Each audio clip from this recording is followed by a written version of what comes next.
Hello, this is Nishant Malhotra from the Middle Road. I'm at Sankalp Summit 2019 and I'm with Mr. Tom. Mr. Tom is representing the team lead at DFID Impact Program in India. DFID is a very prestigious name. They do a lot of investments for less privileged people across the world, specifically in Africa. So thank you, Tom, for joining us. It's a great privilege to be here. And Tom, you've recently come to India and you're doing a lot of innovative practices. Could you talk about what DFID is doing in India and what brings you to India? Yes, sure. What I'll do is I'll talk about the impact program itself, because this is a specific initiative within DFID, which I'm leading on behalf of Palladium. So Palladium is the consultancy partner that is implementing the impact program. And what we have been established to do is to find ways of increasing the volume and improving the distribution of impact investing capital flowing into and within Sub-Saharan Africa and South Asia. So what we've done so far is we've made our first call for proposals. We will be making future calls for proposals over the next 1 to 2 years. And in total, we have a grant pool of around £24 million available to make grants to organisations which are helping smooth over reduce the barriers, improve, lessen the constraints that are affecting the flow of capital from investor to the investee. So impact investments has been one of the core topics, core themes around the world and out here. So yesterday we talked about a lot of blended finance in different instruments. One is a social impact bond, the other is sustainable bonds. Different kind of bonds are coming today. We have green bonds, blue bonds, we have ESG bonds coming, sustainability bonds and SGD bonds, and of course then there's a social bond.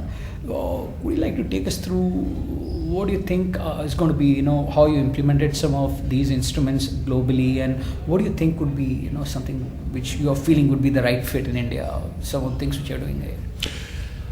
Yes, I mean, the question of blended finance is an interesting one. I mean, essentially, just in very brief summary of what it is and then what its potential is.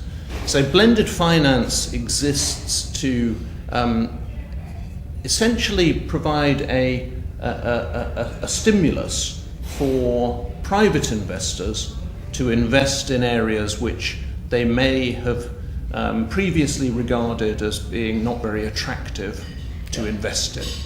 And typically these are the kinds of important areas, more often than not, in fact almost always linked to the SDGs, whether it's explicit or implicit, but for which private capital has been either slow to invest in or wary to invest in or considers too high risk.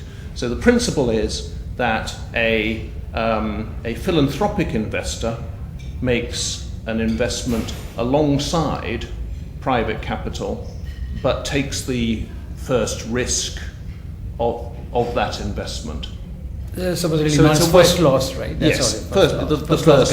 Right. So it's a way of aiming to reduce the risk to the private investor, and therefore to motivate that private investor to consider investing in something that will have significant social impact. Now, for a while, people have been looking at the various instruments that could be used for blended finance, and one of the most interesting of those are the social impact bonds, development impact bonds that you mentioned. And the way these work is essentially that an outcome, the outcome from the bond will be supported by a philanthropic investor. So a philanthropic investor will provide either a subsidy on the interest rate or a reward to the investor if the outcomes that they're looking for are delivered. And the theory there is that will make it more attractive for investors to, again, enter the market to invest.